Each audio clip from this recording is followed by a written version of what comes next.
Ok, creo que estamos, ¿verdad? Sí. Pues ahí, hola a todos, ¿cómo están? Les habla Profe Dan y sean bienvenidos a lo que vendría siendo esta la segunda de las 6 partes en las que estaríamos desarrollando y resolviendo esta prueba para matemáticas, para hojas, octavo, primera convocatoria 2023. De lo cual, pues en esta nueva oportunidad estaríamos aprovechando y desarrollando ejercicios del ítem 10 al ítem 19, completando ya lo que eran operaciones con números racionales, pasando por temas de homotecias y de paso un poquito de semejanza y congruencia de triángulos. Así que de ahí, sin mucha mayor dilación, podemos aprovechar y darle arranque Macarena pues a esta resolución. Sería a partir del ejercicio número 10, como les dije, de la primera convocatoria 2023, ¿correcto? Sí, ejercicio número 10. Dice lo siguiente. Tenemos que Emiliano compró un pargo rojo de 3,1 de kilogramo de peso. Dice que el kilogramo costó 5.000 colones. Entonces, él canceló tantos colones por este susodicho pescado. De ahí tendríamos que considerar, primero, entre lo lógico, que si nos hubieran dicho, vamos a comprar 3 kilogramos de este pescado, por ejemplo, entonces la cuestión sería multiplicar solamente 3 por 5.000 y fin de la historia. El hecho de que le añadan una parte fraccionaria a esta expresión, lo único que hace es que, bueno, el 5.000 no tendríamos que multiplicarlo solamente por el 3, tendríamos que multiplicarlo por el 3,1. Es decir, tendríamos que considerar la operación de 3,1 y lo que nos dé, pues multiplicarlo por 5.000 entonces. Para ello, podemos considerar lo siguiente. Primero, hablemos de esta expresión mixta, el 3,1. Podríamos convertirlo, digamos, a su forma decimal para agilizar, digamos, lo que es la visualización, el análisis de esta expresión, recordando que para estos casos uno lo que hace es eh, resolver la fracción como tal, 1 dividido entre 2, y lo que se obtenga de dicha división, simple y sencillamente añadirle esta parte entera. Es decir, considerar la operación 1 entre 2 y luego de resolver esto, nada más será cuestión de sumarle las 3 unidades correspondientes. Entonces, vamos a revisar. Esto lo tengo que ver un poquito más abajo para que se note mejor, para que se distinga mejor. Como les decía, vamos a tomar el 1 entre 2 y lo que nos dé le vamos a añadir, le vamos a sumar estas 3 unidades adicionales. Entonces, pues el 1 entre 2, estaríamos hablando de 0,5, lo pueden corroborar en la calculadora, y ese 0,5 si se le suma 3, y sería 3,5 entonces. 3,5 y este 3,5 pues nos queda nada más pendiente multiplicarlo por estos 5.000 para así determinar el resultado de esta multiplicación, de esta operación en términos finales. Verifico con la calculadora, sería 3,5 multiplicado por 5.000. Me dice que esto nos da 17.500.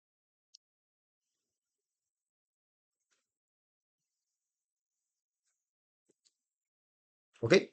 En otras palabras, pues sin más dilación, se marca opción D, respuesta correcta para este ejercicio número 10. ¿Ok? Así que de ahí, sin mucho atraso, nos permitimos avanzar al ejercicio 11, bueno, al 11, al 12 y al 13, por lo que veo. Dice que para responder estos 3 ítems, habría que considerar la siguiente información referida a una prueba de matemáticas de 60 puntos. Ojito, esta parte va a ser importante. 60 puntos que están siendo distribuidos de la siguiente manera. Me dicen que del total de los puntos, una quinta parte corresponde a geometría, del total de los puntos, dos quinceavas partes corresponden a estadística, del total de los puntos, 7/30 partes dice que corresponde a aritmética, y luego que 4 de los 15, 4 quinceavos del examen corresponde a álgebra, y que los puntos restantes corresponden al tema de probabilidad. Ok, les ofrezco la siguiente dinámica. Para cada fracción que tenemos, partiendo, digamos, del total de puntos que tiene el examen, estos 60 puntos, tomamos ese total de puntos, multipliquemos por el numerador y luego dividamos entre el denominador. Es decir, en un primer caso, voy a plantearlo mejor con azul para que resalte. En un primer caso, estamos hablando de tomar el 60, multiplicar por 1 y luego dividir entre 5 para visualizar cuántos puntos están dedicados a la parte de geometría. Vamos a ver, 60 por 1 va a seguir siendo 60, se divide entre 5, va a darme 12. Ok, luego en la parte de estadística sería cuestión de tomar el 60, multiplicarlo por 2, el numerador, y luego dividirlo entre el denominador, entre 15 en este caso. Vamos a ver, palabras más, palabras menos. Calculo que aquí el resultado nos tiene que dar 8. Lo compruebo por ustedes. Estamos hablando de tomar el total de puntos, multiplicarlo por el numerador para después dividirlo entre el denominador. Esto para poder establecer ya la cantidad real de puntos que corresponden a cada uno de estos apartados, a cada una de estas unidades. Por ejemplo, en el caso de aritmética, estamos hablando ajá, de 60 multiplicado por 7 para luego dividirlo, ojito, dividirlo entre 30 al final. Esto, si no me lo ubico, nos va a terminar dando el resultado 14. Lo pueden comprobar en la calculadora más adelante. Y luego nos queda la parte de álgebra. En cuanto a álgebra, ¿qué sabemos? Que de los 60 puntos, estos tendríamos que multiplicarlo por 4 para al final dividirlo todo entre 15. Ujú. Esto, si no me lo ubico, me termina dando 16. Ok, entonces esto ya me da una pequeña pincelada y de hecho son aplicaciones de interés para los estudiantes cuando aplicamos estos exámenes de matemáticas, para así enterarnos qué porción del examen se está enfocando en cada uno de los diversos temas, para expresarlo ya sea en forma de razón, en forma decimal o en forma de porcentaje, para saber qué porcentaje del examen impacta en cada uno de estos temas generales. Ahora, de ahí, hablando, digamos, a lo último, lo que es la parte de probabilidad, lo que podemos hacer en este último apartado es tomar los 60 puntos totales del examen e ir restando el subtotal de los puntajes de los otros temas que ya han sido definidos. Es decir, digamos, de los otros temas ya mencionados, de geometría, de estadística, de aritmética y álgebra, ok, ¿cuántos puntos vienen dedicados a todos estos temas? Vamos a revisarlo con detalle. Me permito primeramente hacer un poquito de espacio. O sea, en realidad estaríamos restando 60 menos cuánto. 18, 12 más 8 es 20, 14 y 16 es 30. Aquí van 50 puntos. Lo que significa que en la parte de probabilidad, los ítems que estarían dedicados a la parte de probabilidad para este examen aplicado vendrían a ser de 10 puntos en última instancia. Ok, pues siendo esta la situación, me estaban preguntando en el ejercicio número 11. Dice, la prueba contiene entonces un total de cuántos puntos en el tema de estadística. Vamos a irlo visualizando de manera muy colorida.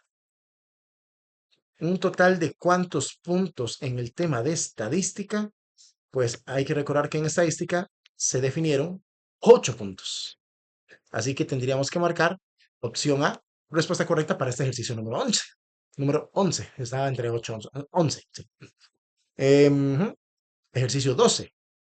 Dice que la mitad del total de los puntos corresponde a los temas de aritmética y de álgebra. Y eso que lo he leído tal vez un poquito de forma coloquial. He leído la mitad del total, o sea, un medio con respecto al total. Un medio con respecto al total es como decir, bueno, un medio de 60. Ojito por acá. Un medio de 60. En otras palabras, considerar un medio multiplicado por 60, lo que significa considerar el mismo protocolo de operaciones. Tomar el total de puntaje, multiplicarlo por el numerador, dividirlo entre el denominador y ver que esto nos vendría a dar, con pasos adicionales, 30 puntos. O sea, uno igual puede intuirlo. Si se puede intuir, si se puede deducir de la cantidad de puntos que nos hablan indirectamente, estos procedimientos pueden ser opcionales. Es decir, 30 de los puntos de la prueba corresponden a los temas de aritmética y de álgebra. Pues quisiera ver eso. Eh, ¿Cuáles eran las unidades a revisar? Aritmética y álgebra. Ok, entonces voy a buscar la parte de aritmética y la parte de álgebra. La parte de aritmética son 14 puntos, por lo que veo, y la parte de álgebra consta de 16 puntos, 14 y 16 puntos respectivamente. 14 puntos, 16 puntos. Tenemos que 14 más 16 nos vienen a dar, en este caso, 30 puntos. O sea que, en efecto, estos dos apartados cubren ciertamente la mitad de dicho examen. Así que dicha primera proposición resulta en este caso verdadera. Ahora, dice que una séptima parte del total de los puntos de la prueba corresponde a los temas de aritmética y de geometría. Ahí va a ser un poquito complicado, un poquito delicada esta proposición, porque la parte de aritmética y la parte de geometría, a ver, ¿qué parte compone aritmética y geometría? Bueno, aritmética ya sabemos que son 14 puntos porque son los mismos 14 puntos que ya mencionamos, pero en cuanto a geometría, geometría lo que jala, lo que añade son 12 puntos más. Entonces, si sumamos 14 más 12, esto nos va a terminar dando, a ver cuánto es, 14 más 12, esto es igual a 26 puntos. Y el asunto es que cuando me dicen un séptimo del total, esto va para mal, va muy rápido para mal. ¿Por qué razón, motivo, circunstancia? Porque la división entre 7 va a estar difícil que nos dé un resultado exacto, un resultado entero. Estamos hablando una séptima parte de los 60 puntos del examen, o sea, un séptimo multiplicado por 60. Y esto, a modo de protocolo, significa tomar el 60, multiplicarlo por el numerador y luego dividirlo entre el denominador, o sea, entre 7. No, no, no, no, no, no le veo expectativa a esto. 60 entre 7, 8 puntos y medio, 8.5, 8,5 puntos. Por favor, 8,57, pongámosle ahí para ser amables, pero es que si uno compara esta cantidad y esta cantidad, no son la misma. Y pues en este tipo de ejercicios se esperaría llegar al mismo tipo de resultado, al mismo resultado. Pero no va siendo el caso, así que la segunda proposición me toca declararla como falsa. Y con ello, pues llegar a la conclusión de que para este ejercicio número 12 habría que marcar opción C, ajá, como respuesta correcta para este ejercicio, dado que solamente la primera proposición resulta verdadera. ¿Ok? Así que de ahí probamos entonces el ejercicio número 13 que nos dice, ¿qué fracción del valor de la prueba está conformada por el tema de probabilidad? Bueno, vamos un toquecito atrás de nuevo a revisar cuántos puntos se establecieron van para la parte de probabilidad. Habíamos dicho que 10 puntos. Entonces, yéndonos de nuevo a este ítem, sabemos que son 10 puntos. Ajá, 10 puntos, pero de los 60 puntos que habría en el examen. Entonces, esto a nivel de fracción, estamos hablando 10, es más, 10 puntos de 60. Esto se expresa fraccionariamente de esta manera, 10 de 60. Vamos a ver, quien quiera resolver la división 10 entre 60 puede realizarlo y luego comparar la división en cada una de las fracciones para después definir, digamos, dónde obtenemos resultados exactamente iguales. En este caso, no se da muy seguido, pero podemos aprovechar también métodos de simplificación. Poder observar que en esta situación, esta fracción 10 sobre 60 tiene la cualidad de que tanto el numerador como el denominador, ambos son claramente divisibles entre 10. O sea, tanto el numerador, así también el denominador, ambos pueden aplicárseles estas divisiones entre 10 para obtener una nueva fracción equivalente a esta, pero en una versión más simplificada, mucho más sencilla de escribir. Se puede considerar la división de 10 entre 10, que a fin de cuentas 10 entre 10 nos va a terminar dando 1 y 60 entre 10 nos va a terminar dando 6. Y esto nos va a terminar generando una nueva fracción de la forma 1 sobre 6, un sexto. Y esto, damas y caballeros, nos indica que tenemos respuesta correcta a marcar de forma inmediata. podemos marcar en este caso opción B como respuesta correcta para este ejercicio número 13. Y así de esa manera poder continuar a los nuevos ejercicios 14 y 15, que aquí ya estaríamos entrando en materia respecto a homotecias. Ya sería nuestro primer ejercicio de geometría.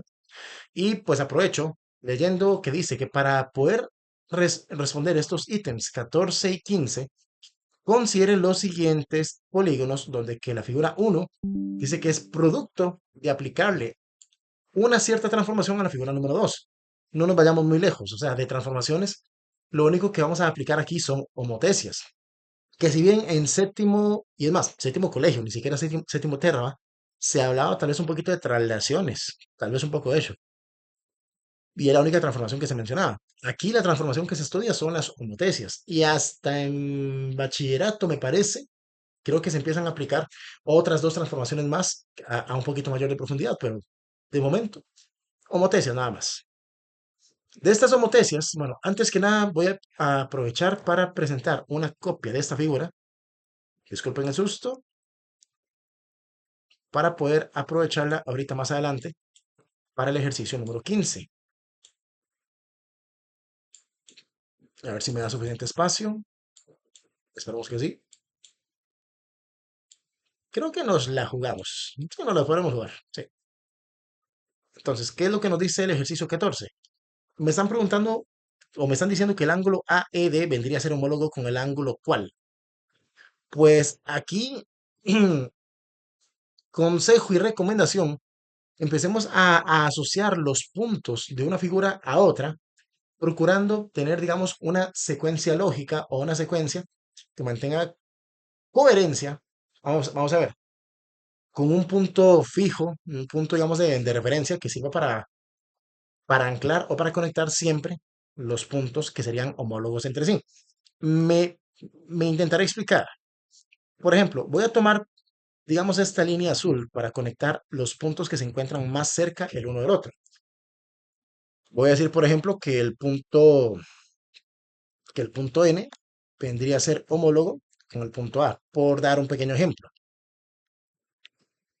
Y voy a procurar en la medida de lo posible que esta línea se mantenga siempre pasando por este punto rojo. Van a ver que en todas las homologías que les voy a presentar, siempre voy a estar pasando por este punto rojo. En este caso, por ejemplo, puedo considerar el punto M, digamos, homólogo con el punto, digamos, con el punto E.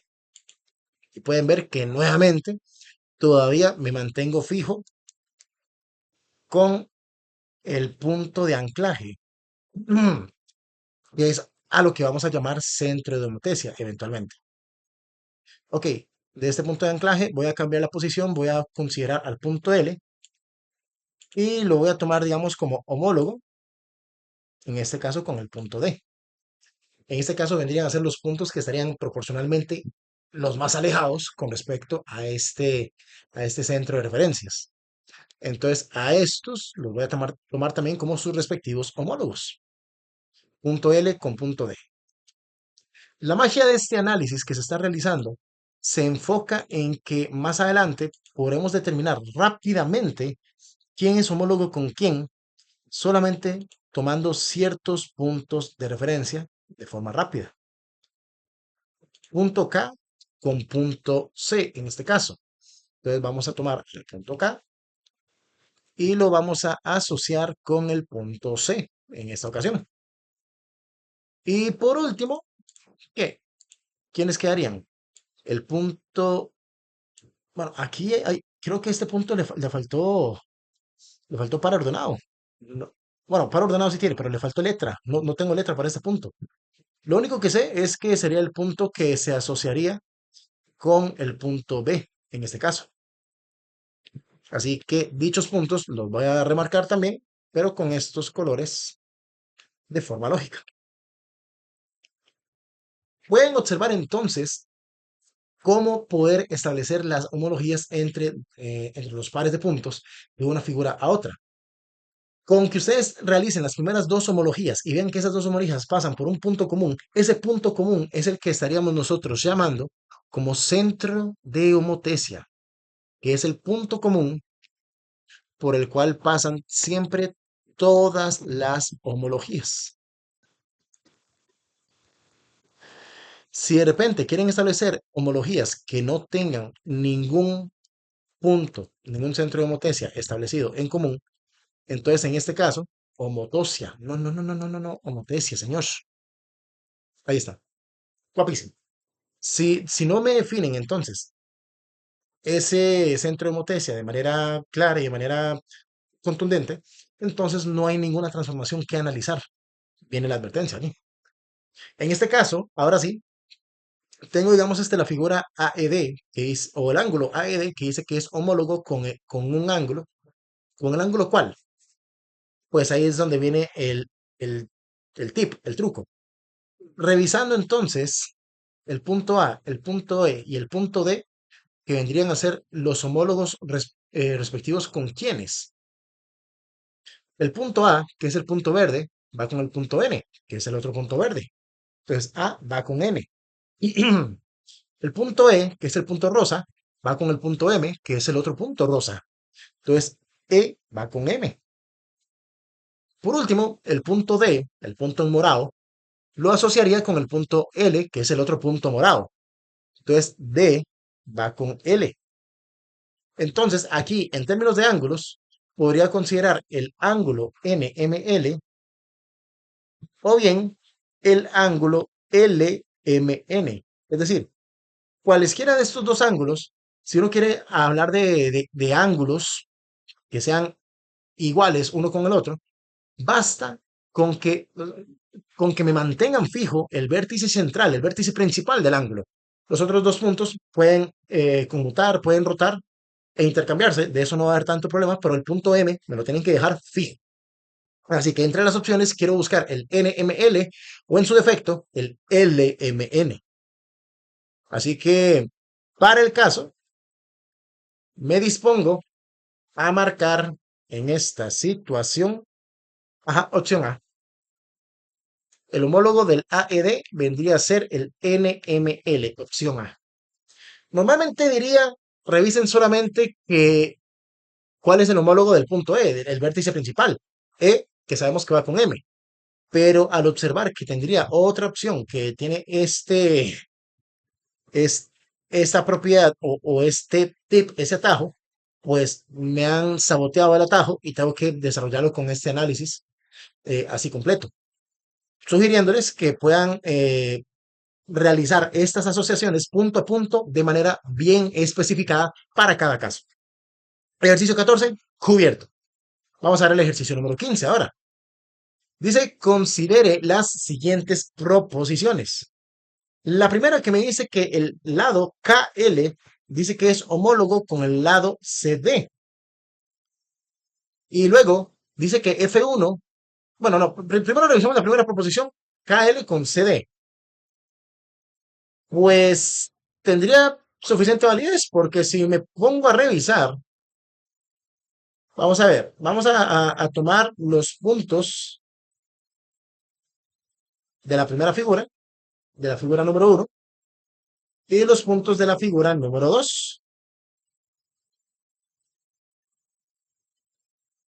Y los vamos a retomar y asignar también en esta otra imagen.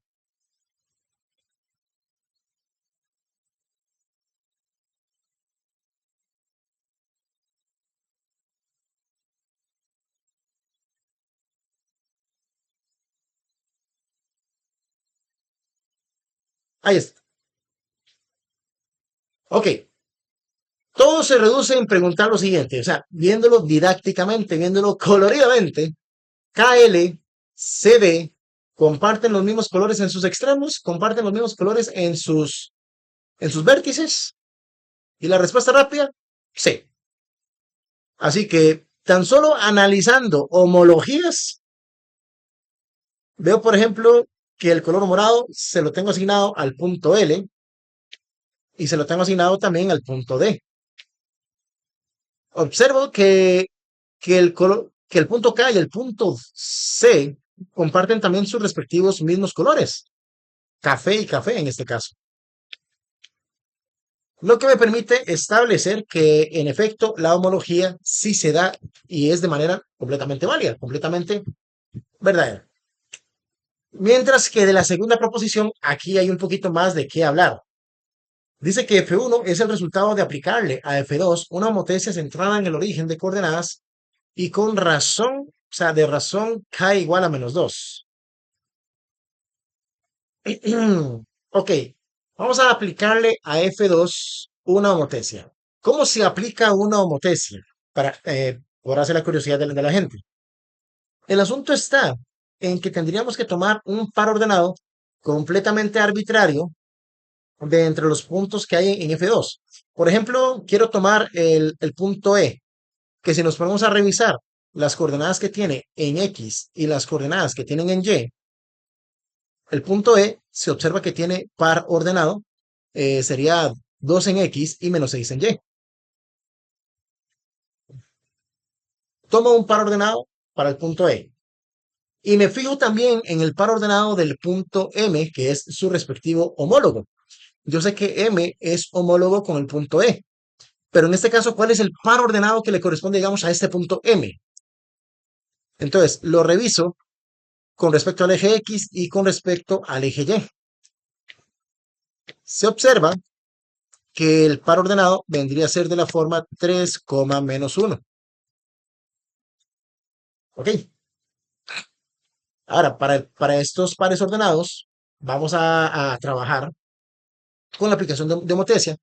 Sería tomando al punto E, que sería de coordenadas 2, -6, y lo que vamos a hacer es que vamos a multiplicar el punto E por esta constante K, por esta razón K, que dice que es -2.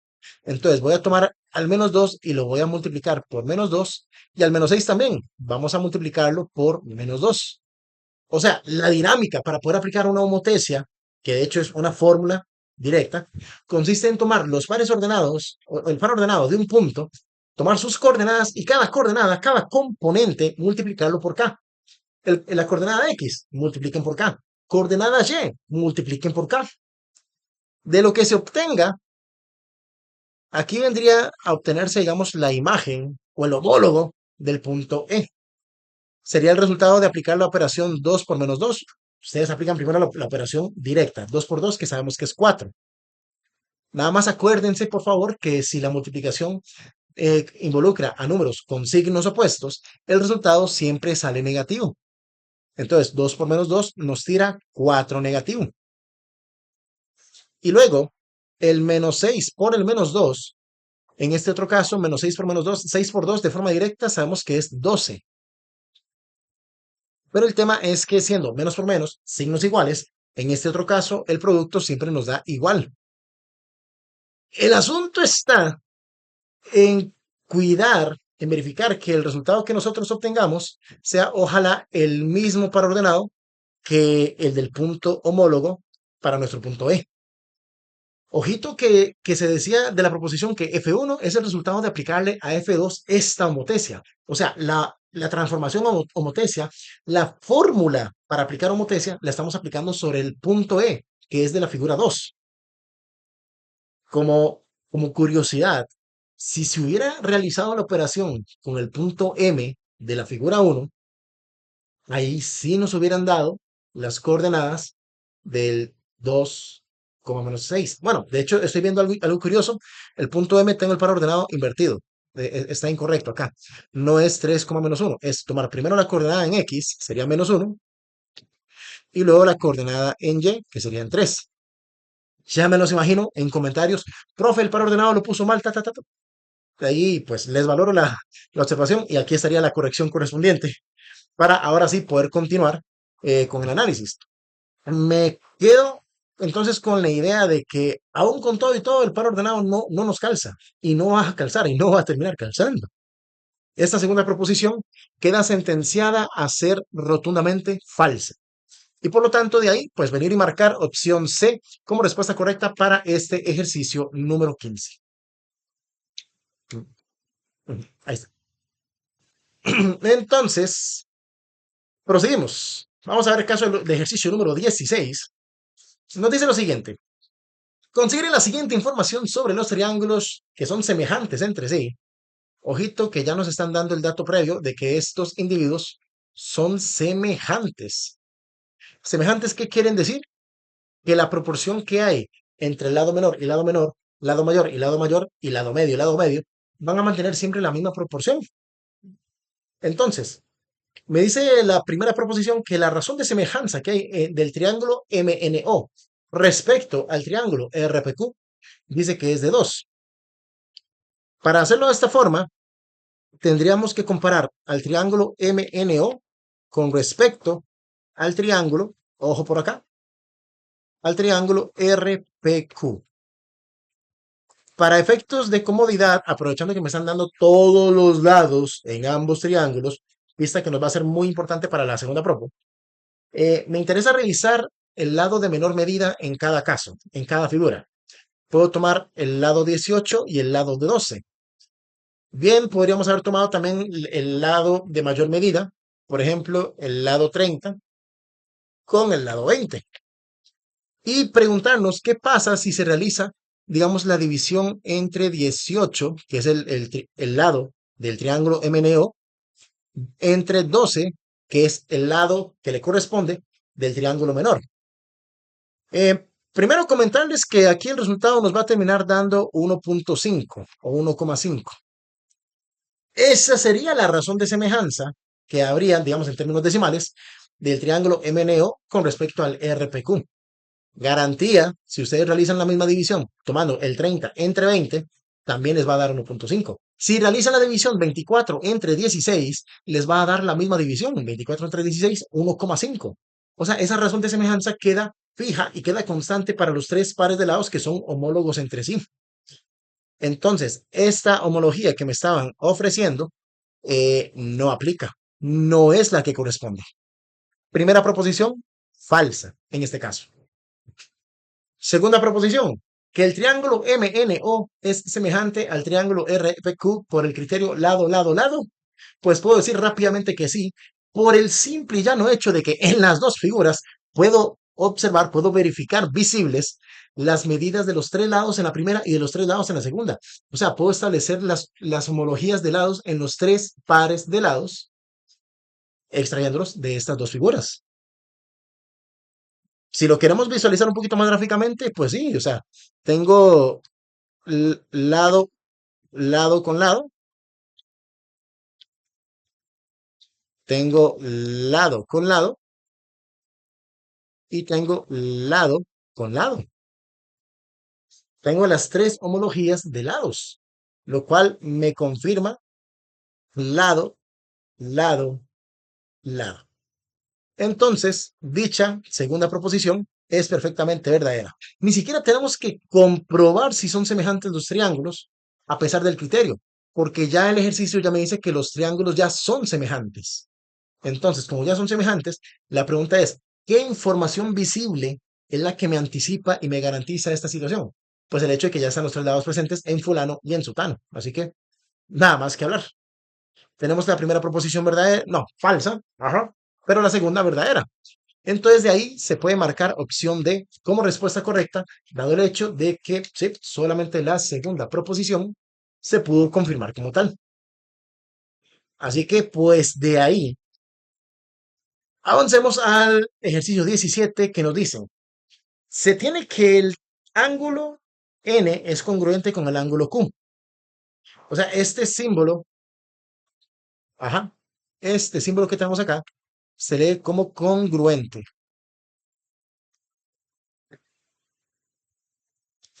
Tenemos que el lado NK es congruente con el lado QR y tenemos que el lado NO es congruente con el lado QP.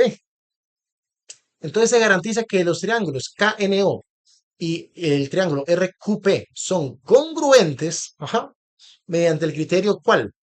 Bueno, primero como curiosidad, hablar de congruencia es decir que estos presentan medidas iguales.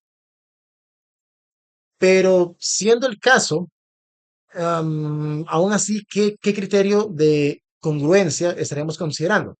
De una vez les ayudo a descartar. No puede ser la opción D, porque el criterio de ángulo, ángulo, ángulo No está definido para congruencia de triángulos. No. Y en este caso, lado, lado, lado no me sirve. ¿Por qué? Porque si bien tengo una congruencia de lados acá y tengo también otra congruencia de lados por acá, tengo dos congruencias de lados. Eso solamente me está cubriendo dos congruencias de lados. Me falta una tercera congruencia de lados, explícito, expreso, para poder hablar del criterio lado, lado, lado. No se da. Me falta ese tercer criterio o esa tercera congruencia en este caso. Y ya a partir de lo que es opción A y opción C, si se fijan con cuidado, pues tenemos dos congruencias de lados y tenemos una congruencia de ángulos. Y esta congruencia de ángulos es importante analizarla en el sentido de que el punto N y el punto Q es un punto común que aparece entre estos susodichos lados. En otras palabras, pues básicamente, y para que lo veamos de manera un poquito gráfica, es como que visualicemos dos triángulos. Es más, me atrevo a duplicar inclusive esta pequeña figura.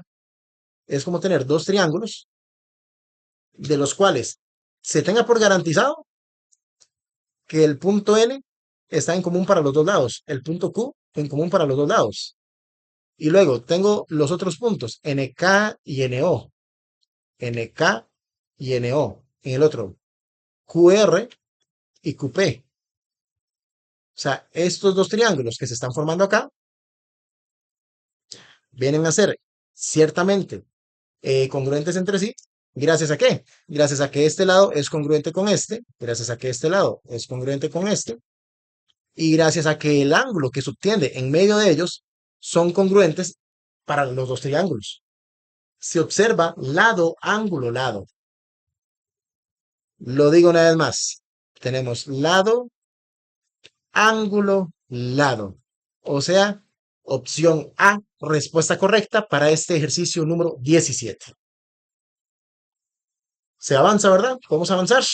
Ejercicio número 18. Nos dice que si se tiene que el triángulo ABC es congruente al triángulo DEF, entonces el ángulo EFD es homólogo con ¿cuál ángulo? Pues les voy a dar unas cuantas pistas. Fijémonos estrictamente en el orden en el que se presentan los puntos en el primer triángulo y en el segundo triángulo. Ustedes pueden enumerarlos. Yo voy a aprovechar para colorearlos. El punto A tendría que ir con el punto D. Así que el punto D lo tiene un rosado para tirar una pista importante. El punto D tendría que ir asociado entonces con el punto A, necesariamente. Luego, el punto B del primer triángulo va asociado con el punto E del segundo triángulo. Así que busco el punto E y establezco rápidamente que este tendría que ser homólogo con el punto D. Y por descarte, creo que ya la ven venir de lejos. Me queda que el punto C sería homólogo con el punto F. Así que establezco que el susodicho punto F viene a ser homólogo con el punto C. O sea, que ya con esto podemos definir cuál es el homólogo del ángulo, ojito, del ángulo EFD.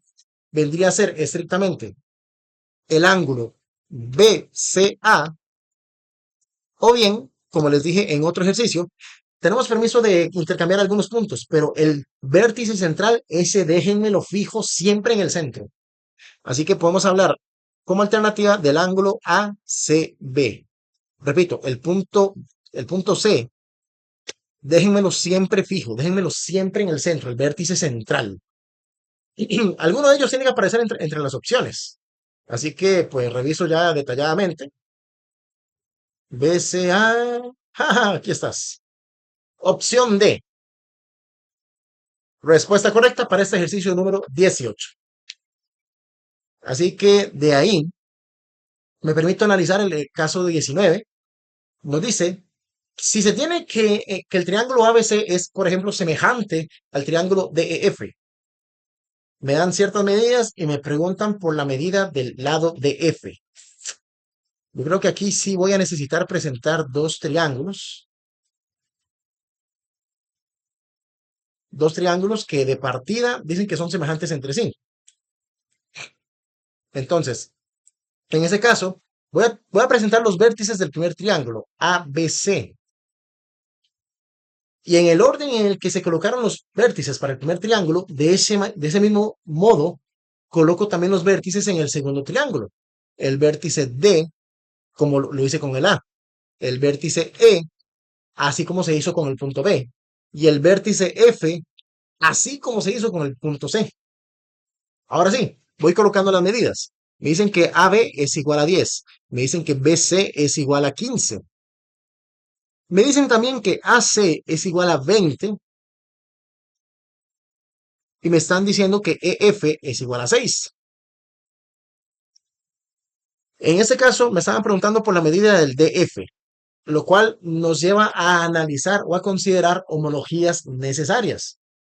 ¿Qué datos son homólogos? Además, inclusive voy a establecer algo. Voy a decir que este es el triángulo 1 y voy a decir que este es el triángulo 2. ¿Ok? Si bien es cierto, me están preguntando por DF. DF en este caso es X. Vendría a ser, por decirlo de una manera, la base del triángulo 2. Lo voy a asociar con la base del triángulo 1, con el 20. Y luego voy a preguntarle al triángulo 2 qué otra información me brinda, qué otra información me ofrece. Veo que también me están ofreciendo el lado 6, que es el costado derecho, pongámoslo así, del triángulo 2. Entonces, como es el costado derecho, entonces voy al triángulo 1 y voy a tomar también su costado derecho, el lado 15. Y voy a establecer entonces una regla de 3, diciendo, ok, quiero hallar la medida de X, quiero conocer cuánto vale X, pero tengo que fijarme que X es la base del triángulo 2, así que lo voy a comparar con la base del triángulo 1. Voy a decir X sobre 20. Fijémonos que estamos tomando, por ejemplo, la información del triángulo 2 sobre el triángulo 1. Así que en este mismo orden voy a tomar los datos que subrayamos en verde, el 6 y el 15. ¿Cuál se tomaría primero? En este caso el 6, porque es en este ejercicio tomando primero el dato del triángulo 2. Por ahí no falta quien me pregunte o quien crea que lo que estoy diciendo es que siempre hay que tomar la información primero del triángulo 2. A ver, señores, yo lo que estoy haciendo es tomando la información de donde venga la X. Si la X está en el triángulo 2, entonces comienzo con el triángulo 2. Si la X estuviera colocada en el triángulo 1, entonces priorizo la información del triángulo 1 para empezar. 6 del triángulo 2 sobre 15, que sería el triángulo del triángulo 1. Y ahora sí, de esta manera establecemos lo que llamamos regla de 3. ¿Regla de 3 en qué consistiría? Pues palabras más, palabras menos, sería tan solo cuestión de realizar una multiplicación de forma cruzada, tomando el 20 y multiplicándolo por el 6, o sea, por las esquinas que tienen los datos expresos, y del resultado que obtenga, simple y sencillamente lo divido entre la tercera esquina que me queda. En otras palabras, este valor o esta medida X vendría a ser el resultado de aplicar, como les digo, 20 por 6 para al final dividirlo entre 15. Revisamos en la calculadora qué nos da de todo esto. 20 por 6 me da tanto, y este tanto lo divido entre 15 y me da 8 en este caso. Me dice que X es igual a 8, o sea que DF es igual a 8. Ahí está la medida que me estaban pidiendo. Así que por lo tanto, buscamos tranquilamente opción C como respuesta correcta para este ejercicio número 19, que es la que nos ha presentado ahora sí la medida correcta de lo que me estaban pidiendo. Y así sin más, señores, pues queda cubierta esta segunda tanda de repaso, quedando, digamos, a disposición de ustedes en los comentarios para que verifiquen ahí algunas dudas o consultas generales con respecto a esta resolución. Si ven, digamos, algún detalle o algún chascarrillo inclusive cometido, pues lo pueden comentar. Que las observaciones yo se los valoro y se los agradezco, la verdad. De ahí en fuera, pues si de momento va todo bien y si el material les va siendo funcional en el apto sentido de la palabra, ahí se les agradece el pulgar arriba para el apoyo a esta causa. Se les agradece también, digamos, la suscripción al canal si todavía no estamos suscritos en él. Y nada más, quedar ahí a la espera de más videos que vienen en camino, de los cuales espero encontrarnos con igual o mayor disposición. Yo por mi parte, pues sigo trabajando en esto, así que Gusto tenerlos aquí conmigo, pues se me cuidan, y se me portan bien y cualquier cosita estaríamos en contacto. Así que pues por lo demás nos hablamos. Bye bye.